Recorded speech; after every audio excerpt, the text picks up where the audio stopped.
This. Good morning.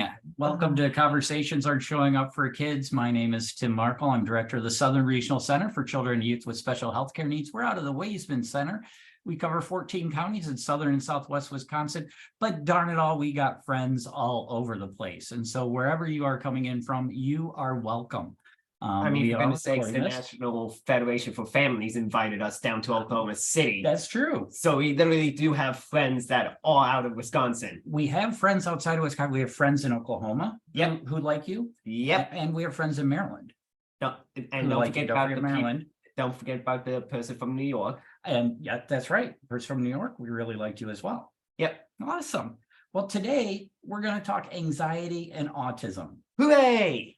So this is my son, Hunter. Hunter, do you want to introduce yourself? Well, as he already said, my name is Hunter. I'm his wonderful son who has autism, anxiety, and depression. I am 25 years old, and I am working on trying to figure out what I want to do with my life. As some of the rest of us are as well. Some of us already have really good jobs. I currently have an okay job. You've got an okay job. I have an okay job. Right, but let's not talk employment today. No, I know we've talked employment in the past. We've talked healthcare in the past. Yes. Today we're going to talk mental health. Yay! Autism. So you say that you have anxiety and depression. When did you first start to notice your anxiety, and what did that feel like or look like for you? I think I started feeling my anxiety potentially around ending of second grade and going into third grade. Was there anything that you think caused your anxiety, or did you just wake up one day and go, oh my gosh, I'm anxious? No, I think it was a long road leading into it. Oh, what'd that look like? Hard, and very much like the slopes of Everest. Very rocky. And cold? Yes. So what did that then look like to you? Like, how would you say, if people looked at you, would they be able to see that you're anxious, or was it more internal? It was more internal, but do I visualize my anxiety from time to time? Yes, I do. Most of the time, it would basically be things like not making direct eye contact at points, or just fidgeting with my fingers or rubbing the back of my neck for the most part. And how did that, so you were in school at the time, how did your anxiety affect your schooling? Not well, especially when it came to my third grade teacher. They didn't really like the idea of having kids not listening to them and everything, and they were predominantly just creating a environment centered around them and their lesson plan for the day.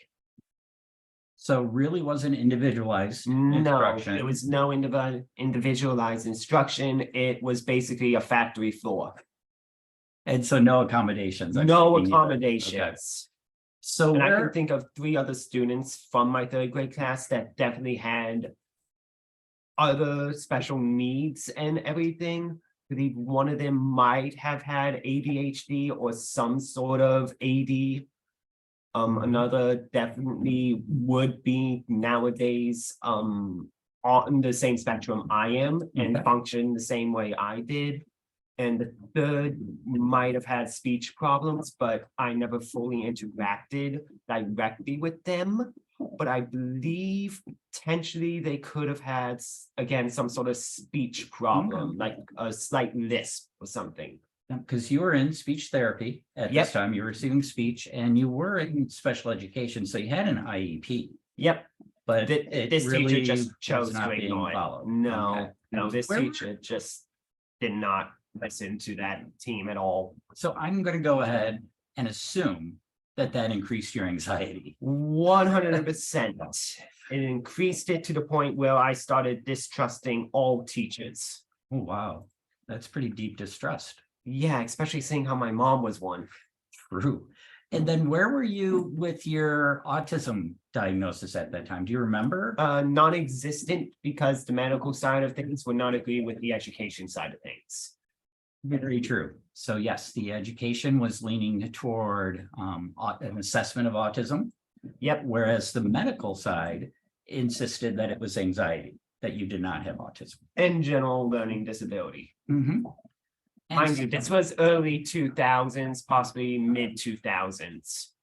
so what did you do to help yourself become less anxious? I mean, school was the issue, but you can't drop out of school. So what did you do to learn how to deal with it?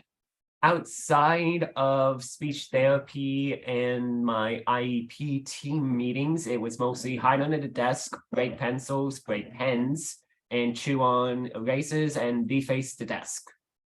Sounds rather destructive. Very destructive.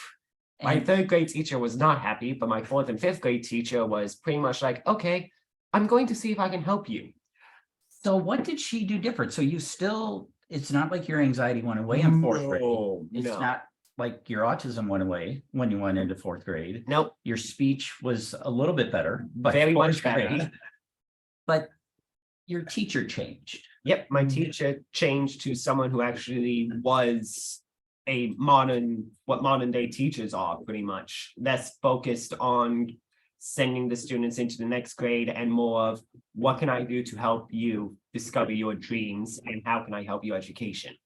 So you got some supports. You still didn't. Oh, I still had the IEP, autism. I Still had the still IEP. had speech therapy. What did the teacher do?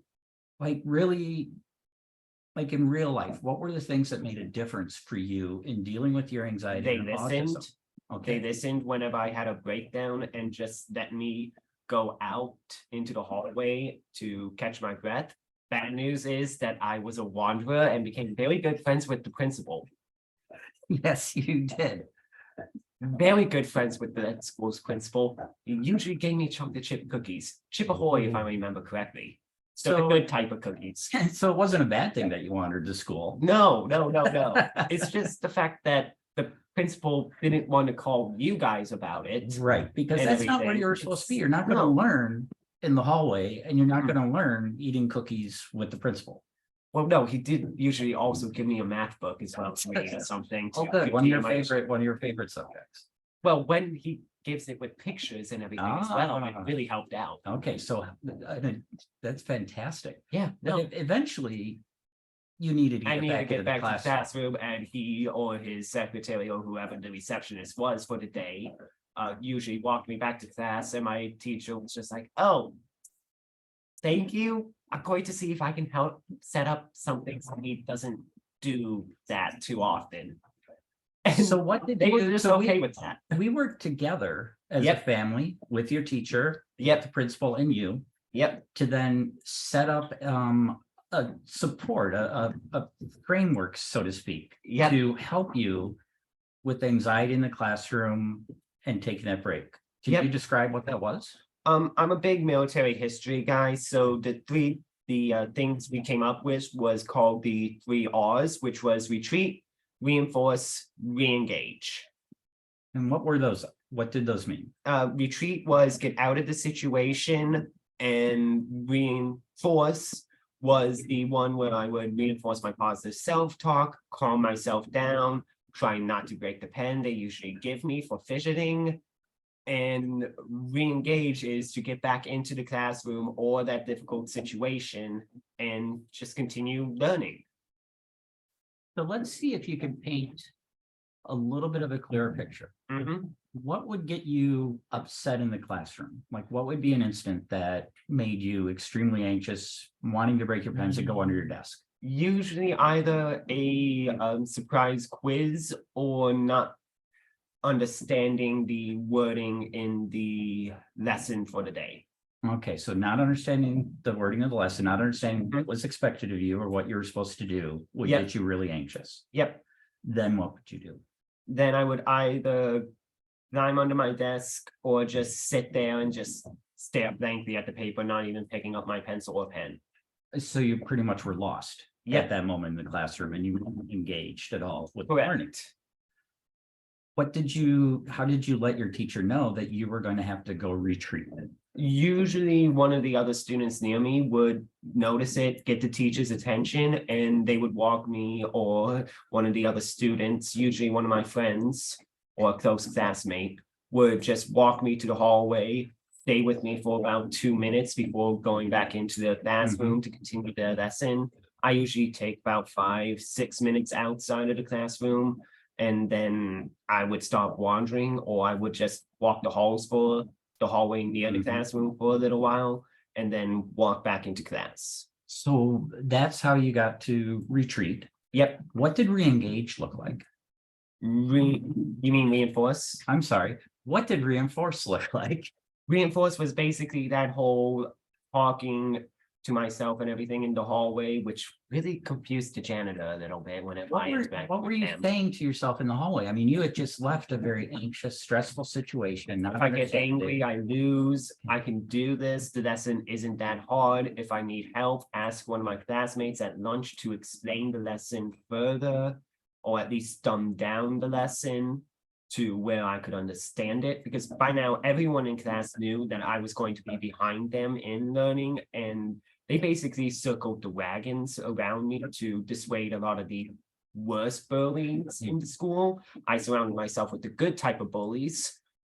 I will explain later on what I mean by that. I can't wait to hear an explanation of good bullies. Basically, the ones where they know how to word their bullying in a somewhat sarcastic but positive, constructive criticism way that can get you to laugh, and you can joke back with them. So they made you realize. Yes, basically witty banter. Yep. Okay, so they helped you realize that maybe you were doing something that wasn't normal or acceptable, but they did it in a way that made you laugh. Exactly. And not feel bad. They basically helped me understand what sarcasm was. Oh, that's a hard lesson. Very much so. I know and some how to adults who socialize struggle with sarcasm. Yes, I'm still one of them, but I understand when it's a good time to have sarcasm and when not. Awesome. That's what they primarily taught me. So you had these tools. You also mentioned your deep breathing. Yep. And then when you felt you were able to, you went back in the classroom. Yep. Now, you were still struggling at that point with really asking for help. Yep. And that came up later after you graduated with your job at Nazareth House. Yes. So what was why was it hard to ask for help?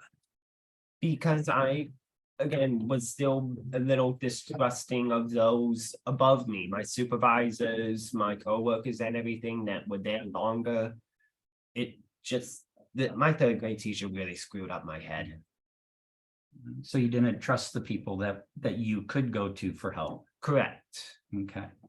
And this also started what you call a dark time. Yep. In your life. Do you want to talk about that today? Yeah. Okay. So you're working at Nazareth House. Do you want me to set the stage, or would you like to set the stage? You can set the stage.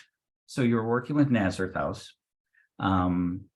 You had constant rotating supervisors, and so it's pretty unsure exactly what was expected of you.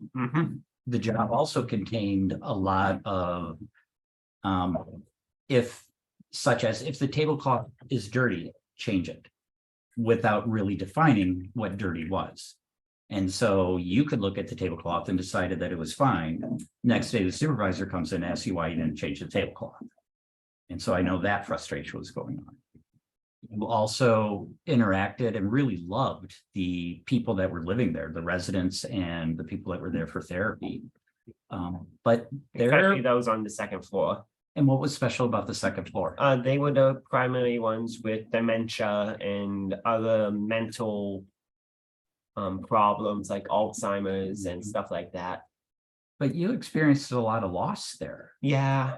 A few of the residents I became close with did end up going to the pearly gates and everything.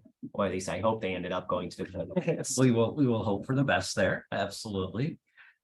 At the same time, my brother suddenly was killed. Yep.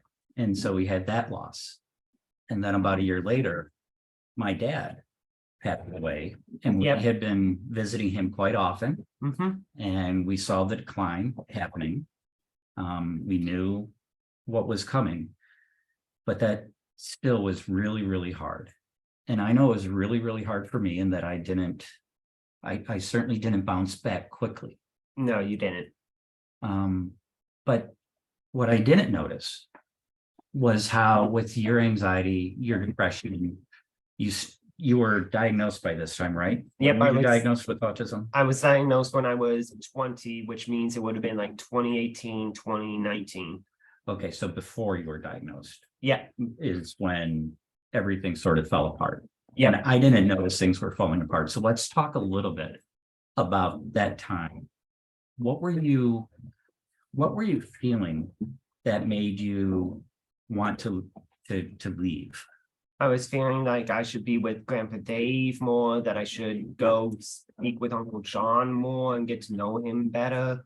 I wanted to be with one of my old best friends from our original neighborhood and everything. He did end up taking his own life as well, that I wanted to be with him, that a lot of those residents that I came close to, I wanted to see again, that I can't do this anymore. This world isn't built for me, and that Jesus basically wants to hold me in his arms permanently. So what did you do with all those thoughts? Internalize them until a point where I couldn't anymore, and I broke down at work, which luckily there was a CNA and resident nearby that I was close friends with both of them. They took me to my supervisor, explained the situation to them. They tried reaching mom at first, couldn't reach her, couldn't reach you either for some odd reason. I don't know why your cell phone was off or dead. Mom's, I know, was dead at the time. Then we reached out to my mom's parents and everything.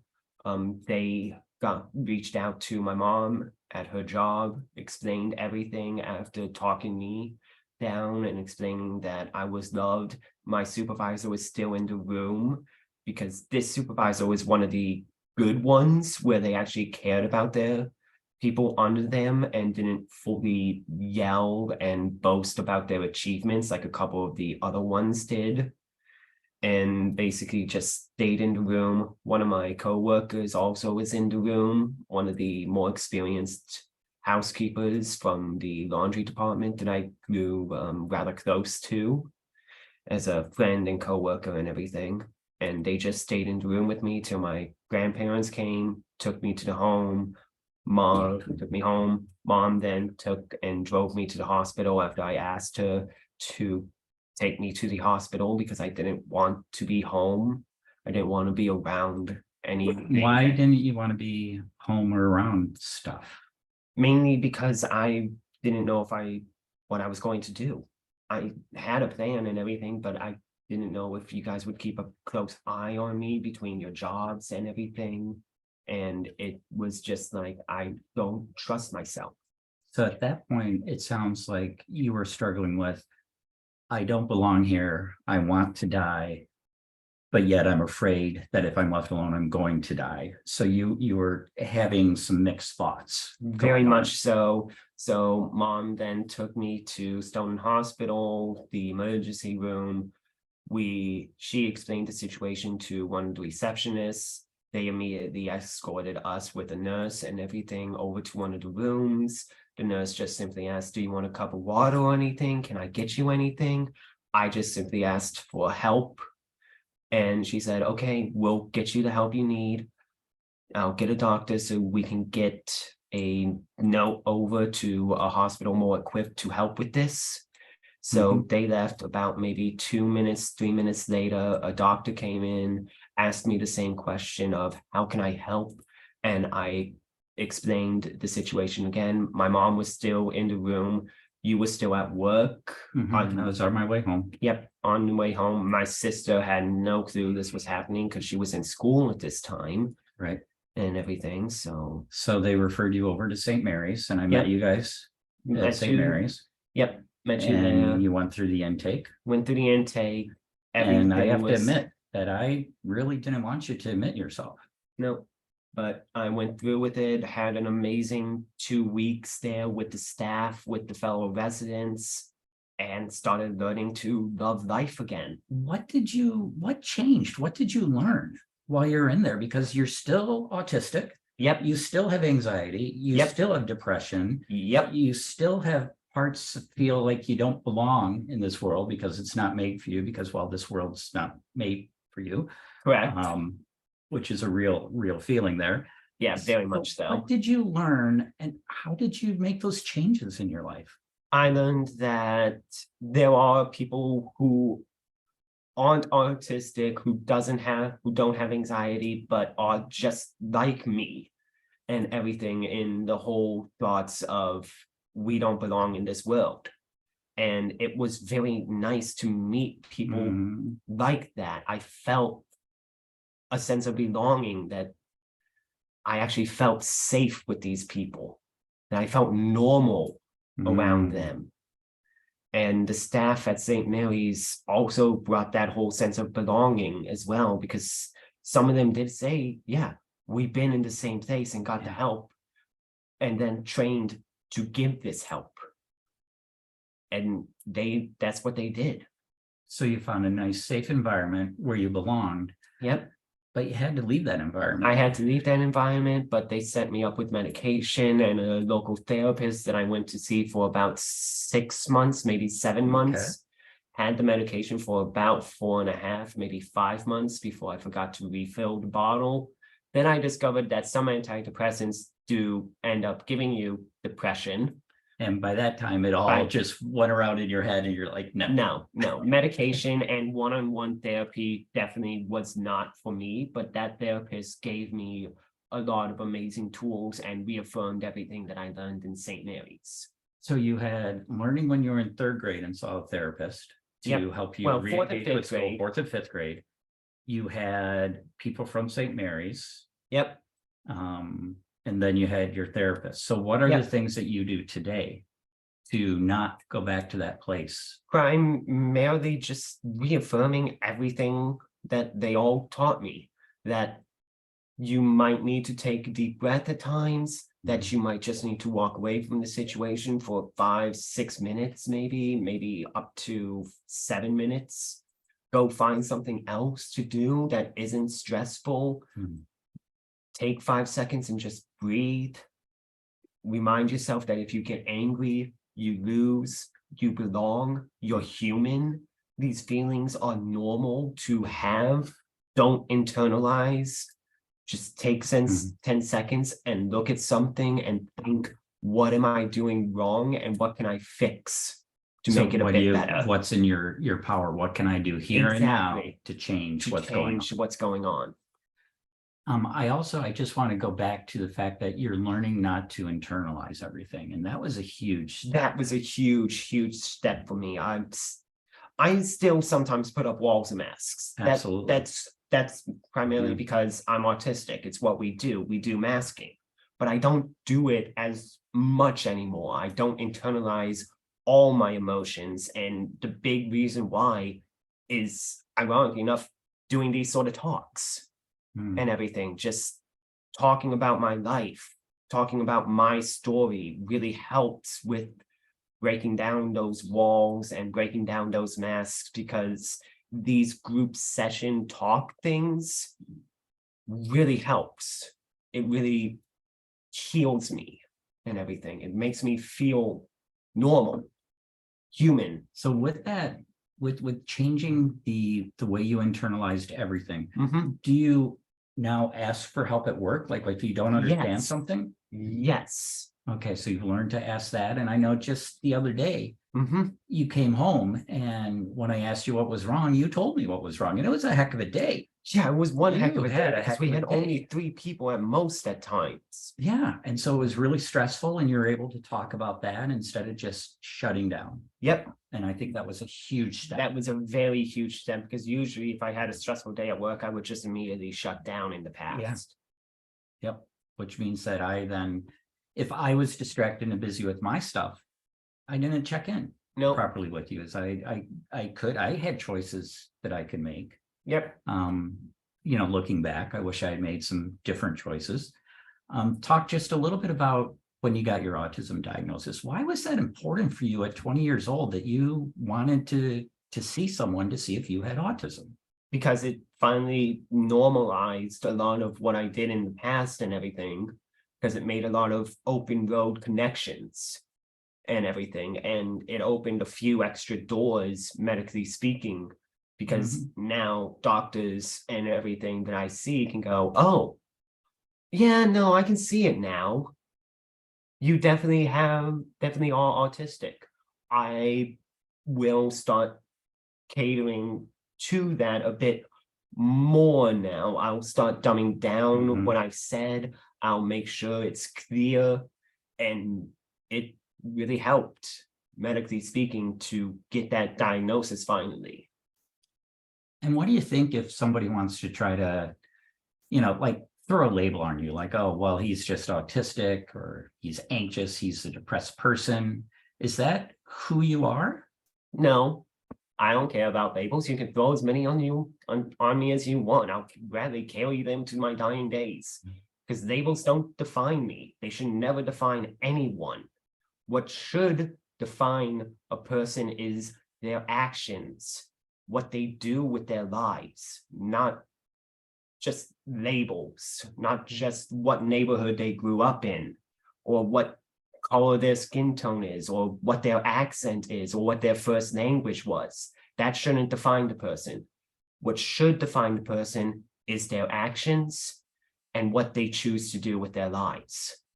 And you're not talking choosing to buy a yacht and an island. And no, what would you say are good choices in living that life? What sort of good choices would be helping out your community, helping out those that truly need a person's shoulder to either cry on, to hold on to, or just to hug.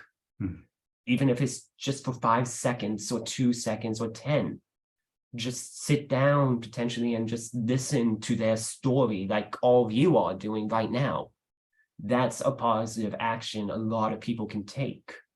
That's what I want to see more of. And that's what you think helps define a goodness in person, is their ability to then give to others. Exactly. Give unto others as you wish to be given upon yourself. And that is what you talk about, and what I've seen is that is limitless, in that it doesn't matter what label people may give you. Right. You can always help someone else. Exactly. The more you help, the better the world becomes. Right. Give respect, and you will be given respect back. Respect is never earned. Well, respect is earned, never fully given. You just can't be given respect without earning it. You can't demand respect because of your station. You have to earn that person's respect. And respect is different than worth. Exactly. Because everybody has worth. Okay. It's just given in different measures. You can talk to a rich billionaire about how you got all of this money and everything, and they will give you their life story.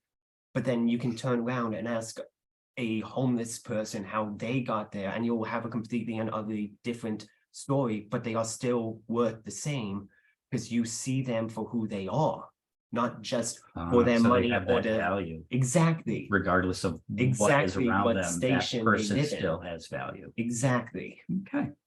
Anything else you would like to share about autism, anxiety, depression? Just accept what you're feeling and continue to be human. We're not robots. We're not perfect godlike beings. We're just who we want to be, and our actions note what others say about you. And you're a big proponent of reaching out for help now. Exactly. Reach out for help to the people you trust, or even if it's to a stranger at, say, a medical hospital and everything. A professional. Yep. Okay. Or a coworker that you interact with every day and you know their names, but you don't know if, just reach out to them. You don't know if they've been in your shoes or not, but they might have been, or they might just want to hear your story. Are you open to taking I'm open questions, to taking whether they put them in chat or if they want to unmute? I'll get you all bigger here. We got a couple screens going on, but if you would, let me bring up the list here too. That's a great way for me to see. So anybody have any questions that you would like to ask Hunter? I mean, I guess I am here, but yeah. And again, you could put them in the chat if you would like, or unmute and we will call on you. Ooh, that's a Angie. good one. Oh, that's Angie.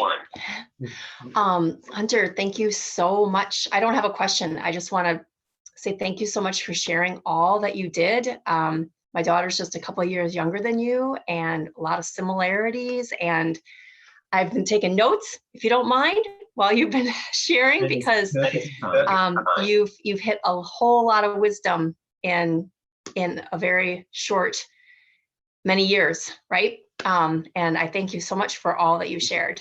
You're amazing. Thank you. So what are your ideas on advocating with teachers? Because you had a couple of extremes going on there. Yeah, basically just try and remember that each student is individual, and that maybe asking for more meetings with parents to understand how their home life is going, what their community is doing to help them, would be the best way I would say you can advocate as teachers, and to teachers as well, is by asking, what is the environment in the classroom like for them? What are the other students doing around them that could be impacting them positively and negatively? So getting to help the teacher understand the student as a person, and help the family understand that person in the schoolroom. And to answer the next question below that one, it has been very helpful to know other autistic folks, because it's, again, it's my new community. These are my people. These are my friends. Yeah, you just met a lot of new ones at the I did. Autism Society conference. Was amazing to meet more. Cool. So back when you were diagnosed with anxiety as a child, were you prescribed any medication or did you go to counseling? No to the medication, and the counseling was more of the whole IEP meetings, parent teachers meetings side of it and everything. So not a direct counselor. It was more of the whole special education department trying their best to help me with my education. Can I help jar your memory a little bit? Sure. So there was Dr. Michael. Yes, Dr. Michael was the 4th and 5th grade one that my 5th grade teacher, 4th and 5th grade teacher recommended to you guys to go see. Right. But Same he with was, the school he was counselor outside, and everything. but he was outside the school. He was helping definitely you outside the school. with life stuff, Yep. not just school stuff. Yep. And so that would be the definition of outside counseling and everything. But again, it came at 4th and 5th grade. So Yeah, it was a little bit later than it should have been, because it should have been happening at like the end of 2nd grade, going into 3rd grade would have been the perfect time for me to start getting that counseling. Yeah. So as a parent, thank you, Sandy, by the way. Okay, so read Sandy. I just want to tell you guys that as a parent, in case you have missed what we haven't said, I missed a lot. We got overwhelmed. I got overwhelmed in my own life when he's talking about his 3rd grade. Our life had undergone a major change at that point. It was very stressful, very chaotic. We were thrown into the situation where we had school telling us one thing and the medical community telling us another, and just like most and family friends telling us both the exact same and even different things about how to help you. Exactly. And like a lot of parents, I wish I knew then what I know now, because I have a whole lot of more information and friends and people that I can talk to. So I wish that we had taken a slightly different direction when he was in 3rd grade and gotten more help, but we didn't. And that helped with the trajectory that it ended up in. And just like when he talks about his desire to kill himself, again, I was under my own grief and stress, and we missed it. And so we've learned since then. The point isn't to say, oh my gosh, I was a horrible parent. I probably was. But it's to say that we've changed. Our relationship has changed since then. And I think we have both of us are more open with each other. Yep, And so that has changed. definitely. All right. So people think you're wise. Yep. I would agree. Ooh, this one's directly for you. What are some resources that you would recommend? Well, because of the fact that I'm a homer, and I like the hometown team, I would really, really recommend going back and listening to Lisa Morgan's Conversations Are Showing Up for Kids, which is on our Conversations Are Showing Up for Kids webpage. We'll send that to you. She is a leading expert in what suicide looks like in autistic people. And I think that's an important conversation to have. There's also conversations on there with Scott Allen, who is a therapist and a self-advocate, talking about dignity and that internalized shame that you kind of talked about. And then I got to tell you, there's not a heck of a lot in the world yet about effective adaptation of counseling for people with autism. If the counselor or therapist is not someone who understands autism, understands sensory processing, understands rigid thinking, understands interests, they may not be the best therapist. But we don't have a bunch of counselors, therapists that are trained in counseling people with developmental disabilities. And so we need to continue to work on training them. And we need to continue to support those counselors that are willing to do it, and supports counselors like Scott, who are autistic and going into that therapy realm, because everybody likes to have someone that they can identify with. Yep. We got 2 more questions, it looks like. All right. You want to take one? Oh, yeah. So how does that diagnosis help you? It again helps with the whole opening of a few extra doors, and I get to meet more people either like me or who work with people like me a lot more often and everything, because you drag me to a lot of amazing conferences, or a lot of amazing conferences are like, hey, we saw your recording on this. Do you want to come out to our conference on such and such day to talk more about this?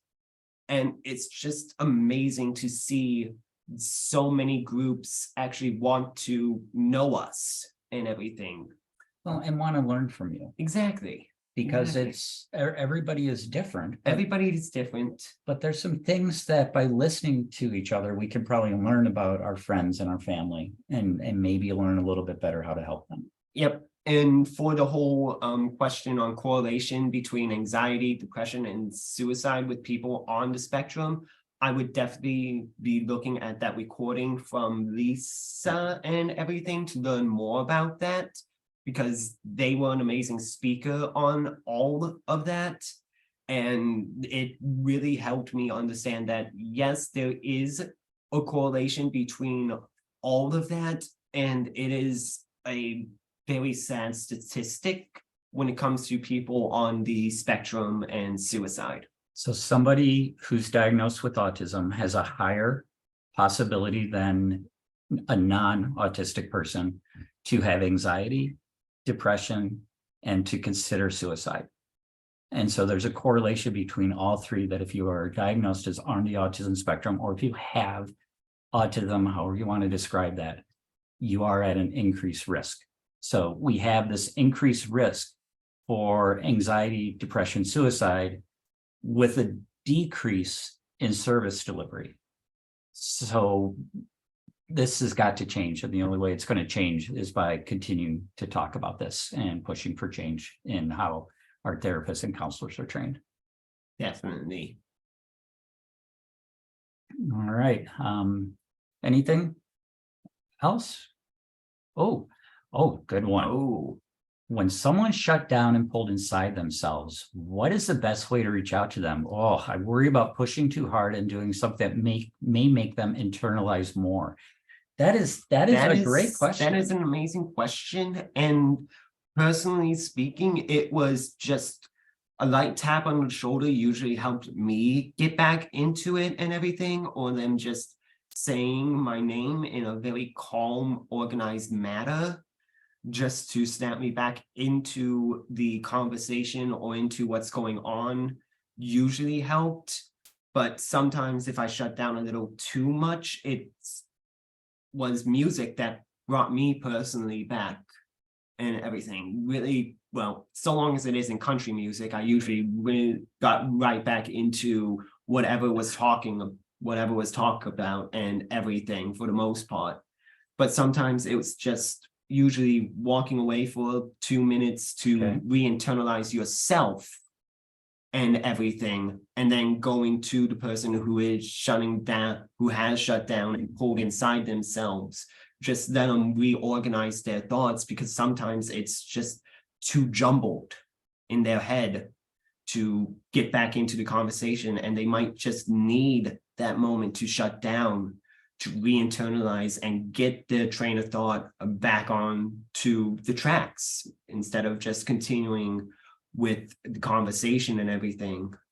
Just try your best to pull them back into it, or just let them be in that whole shutdown mode for a few moments and then try and bring them back in. So gentle, less words, see if there's something that they know that can help pull them up. Correct. Good advice. Yep.